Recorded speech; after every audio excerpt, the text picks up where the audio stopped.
হালাল উপার্জনের সোর্স তৈরি করা মাত্রই বিয়ে করে ফেলতে হবে। বিয়ে ছাড়া চরিত্র হেফাজতের অন্য কোনো পদ্ধতি নেই। এই চিরকুমার সঙ্গটঙ্গ যোগ দিয়ে লাভ নাই। আর যতই হারাম প্রেম করেন না কেন, এই প্রেমগুলো আপনাকে মনে শান্তি দিবে, এগুলো আপনাকে অস্থির করে রাখবে। কেন? কারণ এটা হারাম, এটা হারাম। আর যখন হালাল ভালোবাসা আপনি পাবেন, হালাল ভালোবাসা যেটা আল্লাহ পাক নাজিল করেন, তখন ইনশাআল্লাহ আপনার মনের মতো স্ত্রী না হলেও দেখবেন আপনি তার সাথে সারা জীবন কাটিয়ে দিয়েছেন। কারণ এই ভালোবাসা আপনার পক্ষ থেকে আসবে। এখানে শুধু এই যে কিছু মানুষ মনে করে বিয়ে মানে যৌনতা, তাই না? এটা একটা কনসেপ্ট তৈরি করে দেওয়া হয়, বিয়ে মানে মনে হয় যৌনতা। আসলে বিয়ে যৌনতার বৈধ একটা পথ মাত্র, এটা হালাল একটা পথ মাত্র। এখানে আরও বড় বিষয়টা হচ্ছে দায়িত্ববোধ। দায়িত্ব, একটা মানুষের দায়িত্ব নেয়া, তার অভিভাবক হওয়া, তার সাথে জীবনের সুখ দুঃখ হাসি কান্নাকে ভাগাভাগি করে নেয়, তার সাথে জীবনের উদ্দেশ্য ফিক্স করা, কষ্ট করে হলেও সবর করে হলেও সুখে দুঃখে পাশে থাকা। স্বপ্ন মানে পাশে থাকা, স্বপ্ন মানে কি? পাশে থাকা। তার দায়িত্ব নেয়া, রেসপন্সিবিলিটি নেয়া, তাকে খাওয়ানো, তার ভরণ পোষণ দেয়া। কেউ যদি আপনার স্ত্রীর দিকে খারাপ চোখে তাকায়, আপনি তার চোখটা পর্যন্ত তুলে ফেলবেন, এর নাম বিয়ে। এই কাজ করবেন না? এই কাজ করবেন। তো এখানে যৌনতা দিয়ে দেওয়া হয়েছে, বিয়ে মানেই মনে হয় যৌনতা। বিষয়টা এমন না, এখানে অনেক বিষয় জড়িত আছে। এই কারণে একটা পবিত্র সম্পর্ক, এটা মিসাকুন গালিজ, এটা কঠিন অঙ্গীকার আল্লাহর পক্ষ থেকে। এই কারণে দেখা যায় অনেক চড়াই উতরাই পার হলেও বৈবাহিক সম্পর্ক ঠিক থাকে না। কিন্তু যত দিন যাচ্ছে কি হচ্ছে, এই ভাঙমানগুলো বাড়ছে। কেন বাড়ছে? বিকজ বিয়ের আগে প্রেম, বিয়ের আগে অমুকের সাথে প্রেম, অমুক জেনা, পর্নোগ্রাফিতে আসক্ত, পরকিয়া, ওই সিরিয়ালস, পশ্চিমা সংস্কৃতি, বস্তুবাদিতা, সব মিলিয়ে বিয়েগুলো ভেঙে ভেঙে যাচ্ছে, পরিবারগুলো নষ্ট হয়ে যাচ্ছে। যদি আমি নিজে আপনাকে নসিহত করছি, যদি একজন স্ত্রী আপনার মনের মতো আল্লাহ পাক দিয়ে দেয় এবং আপনার এই স্ত্রীকে নিয়ে থাকার মতো, খাওয়ার মতো, বাসস্থান, অন্ন বস্ত্রের সংস্থান আছে, সচ্ছল আপনি মোটামুটি, এবং আপনি তাকে ভালোবাসেন আপনার মনের মতো, আপনি তাকে নিয়ে সারা দুনিয়ার জীবনে কাটিয়ে দেন। অন্য কোনো দিকে দেখতে যান। কিছু বিষয় সঙ্গে আছে ঠিকই, কিন্তু বাস্তবায়ন খুব কঠিন। ফ্যান্টাসিতে ভুগলে হবে না, ফ্যান্টাসিতে ভুগবেন না, এগুলো কঠিন। আর এখন যে অবস্থা পড়েছে, একজন স্ত্রীকে সন্তুষ্ট করাই তো কঠিন, আর মানুষ চারজনকে সন্তুষ্ট করতে চাচ্ছে। এত সহজ না সব কিছু। এটা নিয়ে আমি আলাদা লেকচার দিব চান। আপনাদের কিছু বিষয় জানতে হবে, জানার দরকার আছে। আর ব্যালেন্স করা এত সহজ নয়, ব্যালেন্স করা এত সহজ নয়। সর্বোচ্চ চেষ্টা করার পরেও দেখবেন, সর্বোচ্চ চেষ্টা করার পরেও দেখা যাবে দিন শেষে আপনি অপরাধী হয়ে বসে আছেন। আর আমি একটা লেকচারে বলেছি না, পুরুষ মানুষ বোকা। পুরুষ মানুষ কেন বোকা? কারণ সে সবাইকে খুশি করতে চায়। সে চায় মা সুখে থাক, বোন সুখে থাক, স্ত্রী সুখে থাক, যদি আরও স্ত্রী থাকে ও সুখে থাক, সন্তানরা সুখে থাক, সবাই ভালো থাক। এবং তাদের ভালোর জন্য তারা কত কষ্ট করে, দিন রাত ডিউটি করে, অফিসে যায় আসে, জ্যাম ফেস করে, মানসিক প্রেশার নেয়, শারীরিক প্রেশার নেয়, নাই না? অথচ এই কষ্ট কিন্তু মহিলারা বোঝে না, বোঝে? সবাই বোঝে না।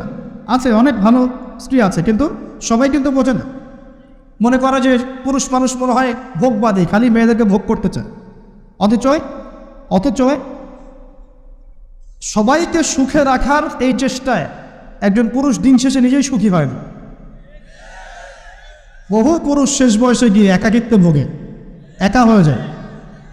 এই জন্য বলছি ফ্যান্টাসি বাদ দেন। ফ্যান্টাসি বাদ দিয়ে হালাল রিজিক হয়েছে, একটা নেককার পরহেজগার মেয়ে দেখে বিয়ে করেন, ব্যাস তাকে নিয়ে দুনিয়ার ছোট্ট জীবনটা কাটিয়ে দেয়। আর জান্নাতে তো হুরপুরে অপেক্ষা করছে ইনশাআল্লাহ। কি মনে করেন অপেক্ষা করছে না? এই লেকচার বাসায় গেলে কি হবে আমার অবস্থা আমি জানি না, কিন্তু বলছি আছে তো। সবচেয়ে শেষে যারা জান্নাতে যাবে, একদম লাস্টে, তাদের প্রত্যেককে আল্লাহ পাক কমপক্ষে 2 জন করে হুর দিবেন। আর যারা আল্লাহ রাব্বুল আলামিনের রাস্তায় শহীদ হয়ে গেছে, এখনো যাচ্ছে বা হয়েছে বা হবে, তারা কি 72 জন, কত জন? 72 জন হুর আল্লাহ রাব্বুল আলামিন দিবেন। বাস ইস্যু তৈরি করে দিলাম, এখন নাস্তিকরা লেগে পড়বে এতগুলো মেয়ে কেন, কি ইত্যাদি ইত্যাদি। এসব বিষয়ের দিকে আমাদের দেখার দরকার নেই।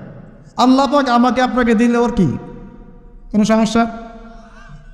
প্রিয় ভাইয়েরা, যুবকদের কথাই বলছিলাম, এখন এই যুবকদের হাতে দেশের ভবিষ্যৎ, উম্মার ভবিষ্যৎ। কিন্তু বাস্তবতা হচ্ছে আমরা বেশিরভাগ পর্নোগ্রাফিতে আসক্ত হয়ে গেছি, হারাম সম্পর্কে আসক্ত, হারাম রিজিকে আসক্ত, মাদকে আসক্ত।